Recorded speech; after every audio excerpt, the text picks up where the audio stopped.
So who are the Radolescents, and what does it take to become a Radolescent? Well, you got to be a member. This guy, and this guy. And we're missing the Radolescents. And missing currently is Dan Colburn, our bass player, because he's getting a penile implant. Yeah, he's getting a penile implant. They call it a stint. No, it's he's having a stint in his penile flow. Yeah. Right. So we are kind of the original Adolescents, me and Rikk and stuff, and John was like us. I was before them. John was before us. And then Rikk came, and then he wasn't even born yet. And then check it out, Frank Agnew Jr. right here is Frank Agnew Sr. I saw you play guitar for the Adolescents. Yes, for 2 years. I actually took Rick's spot on guitar in 2004, and Rikk was. I hit him up. I'm like, hey, I know they just kicked you out, but they are offering me a spot in the band to play guitar. If you are not cool with it, will you hate me I won't do it. But if you're cool with it, I'm going to take the offer. And he said, dude, you're my nephew. I love you. Fucking do it. See the world. See the world. Yeah. Check it out. He's lying. Well, we all lie, you know? Yeah, right. So we're all pretty much original members of the Adolescents, and like Tony kind of has a different form of the Adolescents that kind of excluded the guys that really kind of put the band together originally.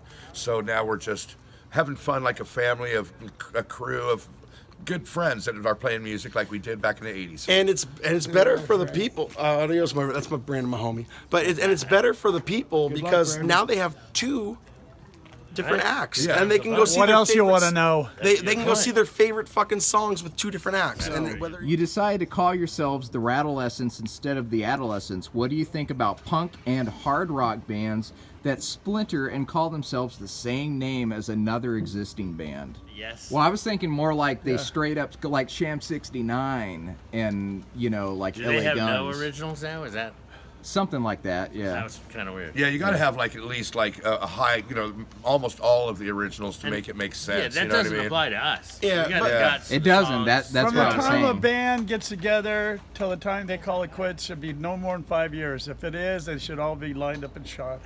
Yeah. And And They you should know, never okay, be so out. the Adolescents only lasted from 1980 to 81, broke up, got back together in 82 with a different singer, broke up again, got back together in 86. He's better, 89, he's broke up. better at that than we are. Bye, Rick.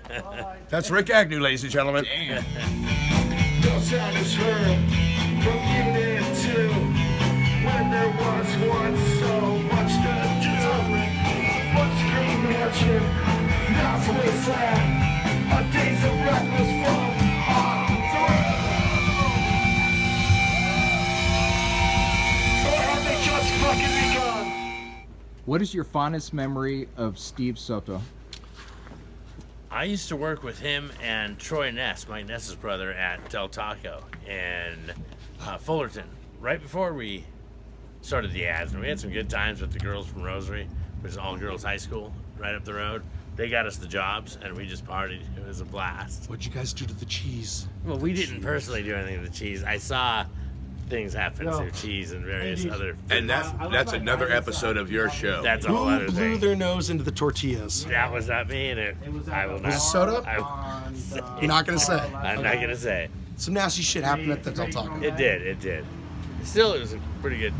It's a good story. It's a good solid story. I like Del Taco. I think so. But we used to take those girls to parties and the drive-ins and have a blast with the.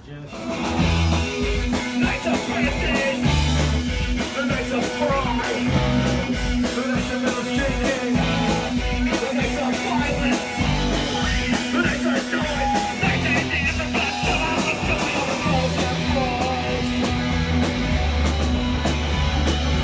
What about you, Casey? What's your fondest memory me of and Soto? Steve were in the ads from the beginning until for years and years and years. And, almost every time I was with Steve, it was a good time, It's like, I can't really pinpoint anything in a singular way because every time that we hung out, it was all the best. All the episodes of everything we went through was the best it could be. So it was all the best things that happened with me and Steve. Like one time, me and Steve were like getting interviewed on KMET. And like great. we're all like just doing all kinds of stuff, and and Steve turned and knocked all the nuts over on the ground, and then we all ate them off the ground. Oh shit! Me and Steve and we were all in New York doing the CBGB's final like farewell show. That was a great gig. He was pissed. Steve Soto was driving in New York, and he was not happy. He's like cutting, and and all of a sudden he just looks and goes, "Get the fuck out of the way, fuck face!"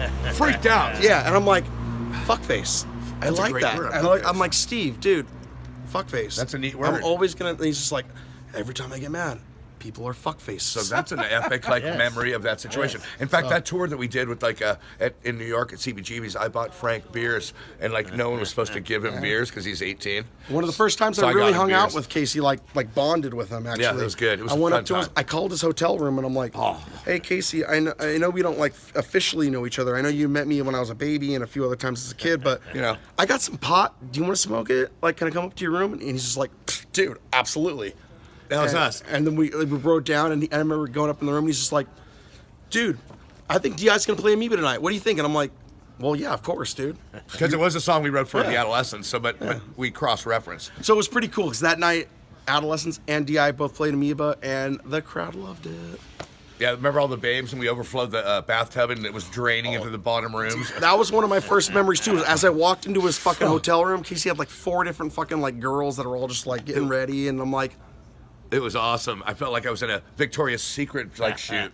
Nice. But it was pretty cool. and then they overflowed the tub, Yeah, and we got in trouble. Yeah, bath was thrown. It was nuts, but it was great. You know? Address, I get was the chicks. not there. We love your show. You're a great guy, great host.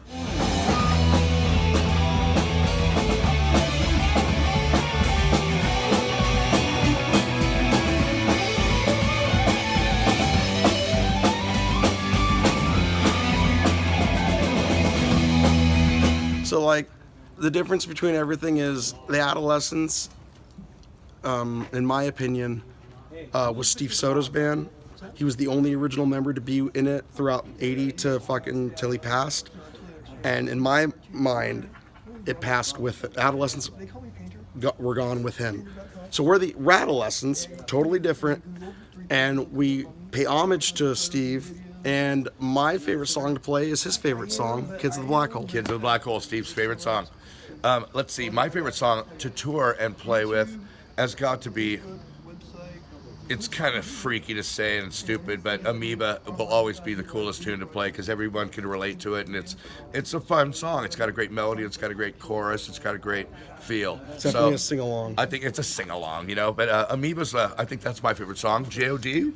I would say Kids also, because we used to hang out at the Black Hole. That's where that song came from. Right. That was Mike Ness's family's house, and we hung out there from the very beginning when there were like 10 of us in OC that were in punk bands or doing anything punk rock. That was before Frankie was born, but I agree on that song. That was like late 70s, right? Yeah, you Yeah, played that. 80s, Yeah, 80. 79, We were 6 years before I was Piercing born. our ears for the first time with like potatoes All kinds and of ice crazy cubes. stuff. And we're all like Johnny Rotten. Ow! And then, you play that intro and you see the people getting Into it. recognizing And it. you just and then can't they help go but think nuts. but Robert Omelette Yeah. and Mr. yeah. Mike Ness.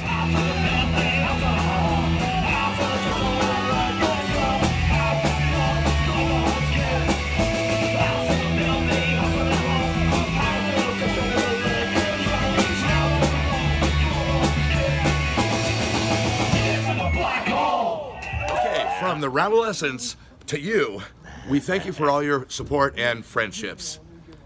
Thanks for Adios. coming to Austin, guys. Good night. Thank you. Take care, Austin. Thank you.